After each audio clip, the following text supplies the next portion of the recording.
আমরা 24শে জুলাইয়ে একটা অপদার্থ ব্যর্থ উপদেষ্টা পরিষদ বসিয়েছিলাম। আমরা চেয়েছিলাম আমাদের দেশটা অনেক ভালো থাকবে, আমাদের দেশের আইন শৃঙ্খলা বাহিনী এটা অনেক মজবুত হবে, কিন্তু আসলে আমাদের স্বরাষ্ট্র উপদেষ্টা, আইন উপদেষ্টা যারা আসলে আলু পেঁয়াজ নিয়ে গবেষণা করে কিন্তু তারা আইনের দিকে কোনোভাবে নজর দিচ্ছে না।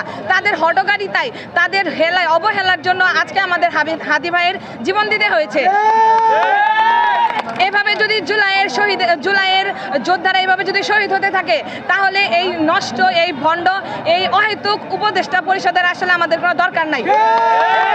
আমরা চাই 24 ঘন্টার মধ্যে ভারত থেকে হাদির খুনিকে ধরে আনবে এবং আমাদের প্রকাশ্যে দিবালোকে তার ফাঁসির দাবি, আমরা এটা চাই। আমি আবারও বলতে চাই, হাদি ভাইয়ের হত্যার বিচার যদি আমরা না পাই, এই উপদেষ্টা পরিষদের সাউয়া মাউয়া ভাঙ্গা ফেলাবো। এতে কোনো স্যাক্রিফাইস নাই, কোনো সুশীলতা নাই, আর কোনো সুশীলতা আমরা দেখাবো না।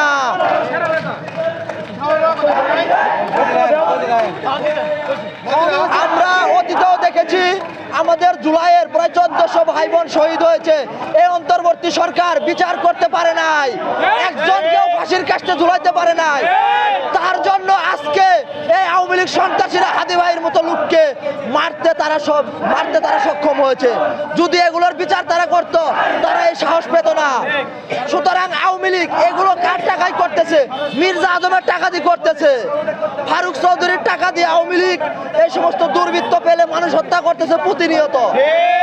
তাই মির্জা আজমকে গ্রেফতার করতে হবে, ফারুক চৌধুরীকে গ্রেফতার করতে হবে। এলাকার কোনো টুকাই মুকাইকে গ্রেফতার করলে থানার অসির সব ভাঙতে ফেলাবো। প্রিয় দেশবাসী, আমরা এখানে উপস্থিত হয়েছি হাদি ভাইয়ের হত্যার বিচার চাইতে। তার আগে আমরা বলতে চাই, এই সরকার আমরা অতীতেও দেখেছি যে ভারতের স্পষ্ট মদতপুষ্ট একটা দল, ভারতের সবচেয়ে বড় পটাক আওয়ামী লীগ এই বাংলাদেশে বিগত বছরে 17 বছর থেকে যে রাজনীতি করেছে এবং কি 24-এর পরবর্তীতে তারা নানান ধরনের সন্ত্রাসী কর্মকাণ্ডে লিপ্ত, মানুষ হত্যা করে এই বাটপার আসিফ নজরুল বলে এগুলো নাকি সন্ত্রাসী করছে। তাদের চোখে আওয়ামী লীগ পড়ে না, তারা প্রতিনিয়ত ওই যে গুদামে আগুন লাগায় দেয়, শুটার গান দিয়ে মানুষ মারে, তারা বলে দুর্বৃত্তরা করেছে। তাদের চোখে আওয়ামী লীগ চোখে পড়ে না। সুতরাং আমরা স্বরাষ্ট্র উপদেষ্টা এবং কি আইন মন্ত্রীকে বলতে চাই, আইন উপদেষ্টাকে বলতে চাই, এই হাদি হত্যার বিচার যদি আমরা না পাই, হাদি ভাইয়ের সেই ডায়লগ আমি বলতে চাই, আইন উপদেষ্টা সহ উপদেষ্টা পরিষদের সাউয়া মাউয়া ভেঙে আলাবো। আপনারা সবাই অবগত আছেন যে আমাদের 24 গণ অভ্যুত্থানের কণ্ঠস্বর উসমান হাদি ভাই গতকাল রাতে সিঙ্গাপুরের একটি হসপিটালে মারা গিয়েছেন। তার এই হত্যাকাণ্ডের পিছনে কে বা কারা ইন্ধন দিচ্ছে আমরা ইতিমধ্যে এই বিষয়টা অবগত। আওয়ামী লীগকে যতক্ষণ পর্যন্ত প্রকাশ্য দিবালোকে ব্রাশ ফায়ার করে না মারা হবে ততক্ষণ পর্যন্ত আমাদের এই কর্মসূচি বাস্তবায়ন থাকবে। কর্মসূচির অংশ হিসেবে আমরা আজকে জামালপুরে ব্লকে ডেকেছি। তারও ধারাবাহিকতায় আমাদের আজকে জামালপুরের ট্রেন লাইন অর্থাৎ আগত যে সকল ট্রেন আছে সকল কিছুর সাথে অর্থাৎ জামালপুরের সাথে পুরো ঢাকা অভিমুখী আন্তনগর বা যে কোনো ট্রেন যোগাযোগ বিচ্ছিন্ন করা হলো। ধন্যবাদ। আমাদের সহযোদ্ধা, বিপ্লবী সহযোদ্ধা শরীফ ওসমান হাদিকে আওয়ামী লীগের সন্ত্রাসরা নৃশংসভাবে হত্যা করেছে। এই সন্ত্রাসীদের বারবার বিচার আওতায় নিয়ে আসার পরেও বর্তমান অন্তর্বর্তীকালীন সরকার সন্ত্রাসীদের বিচার আওতায় নিয়ে আসতেছে না। তার কারণ হচ্ছে বড় বড় নেতা এবং সন্ত্রাসের ভিতরে লুকিয়ে থাকা ফ্যাসিস্টরা এই সন্ত্রাসদের শেল্টার দিচ্ছে, আশ্রয় দিচ্ছে। প্রিয় দেশবাসী, আমরা এখানে উপস্থিত হয়েছি হাদি ভাইয়ের হত্যার বিচার চাইতে।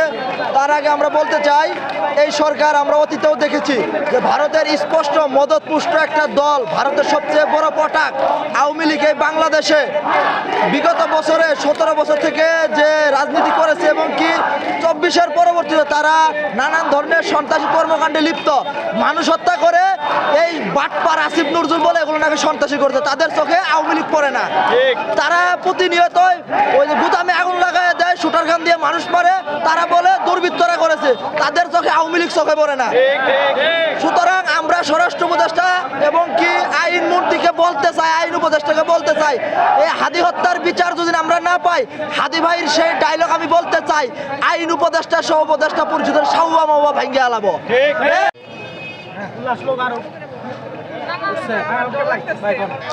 আপনারা সবাই অবগত আছেন যে আমাদের 24 গণ অভ্যুত্থানের কণ্ঠস্বর উসমান হাদি ভাই গতকাল রাতে সিঙ্গাপুরের একটি হসপিটালে মারা গিয়েছেন।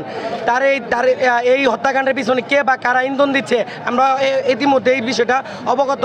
আওয়ামী লীগকে যতক্ষণ পর্যন্ত প্রকাশ্য দিবালোকে ব্রাশ ফায়ার করে না মারা হবে ততক্ষণ পর্যন্ত আমাদের এই কর্মসূচি বাস্তবায়ন থাকবে। কর্মসূচির অংশ হিসেবে আমরা আজকে জামালপুরে ব্লকে ডেকেছি। তারও ধারাবাহিকতায় আমাদের আজকে জামালপুরের ট্রেন লাইন অর্থাৎ আগত যে সকল ট্রেন আছে সকল কিছুর সাথে অর্থাৎ জামালপুরের সাথে পুরো ঢাকা অভিমুখে আন্তনগর বা যে কোনো ট্রেন যোগাযোগ বিচ্ছিন্ন করা হলো। ধন্যবাদ। আমাদের সহযোদ্ধা বিপ্লবী সহযোদ্ধা শরীফ ওসমান হাদিকে আওয়ামী লীগের সন্ত্রাসরা নৃশংসভাবে হত্যা করেছে। এই সন্ত্রাসীদের বারবার বিচার আওতায় নিয়ে আসার পরেও বর্তমান অন্তর্বর্তীকালীন সরকার সন্ত্রাসীদের বিচার আওতায় নিয়ে আসতেছে না। তার কারণ হচ্ছে বড় বড় নেতা এবং সন্ত্রাসের ভিতরে লুকিয়ে থাকা ফ্যাসিস্টরা এই সন্ত্রাসদের শেল্টার দিচ্ছে, আশ্রয় দিচ্ছে, যার কারণে আজকে বিপ্লবীদের জীবন সংকটাপন্ন। তাই আমি বলতে চাই এই স্বরাষ্ট্র উপদেষ্টা ইতিমধ্যেই অযোগ্যতার প্রমাণ দিয়েছে। এর স্বরাষ্ট্র উপদেষ্টা ইতিমধ্যেই ব্যর্থ হয়েছে।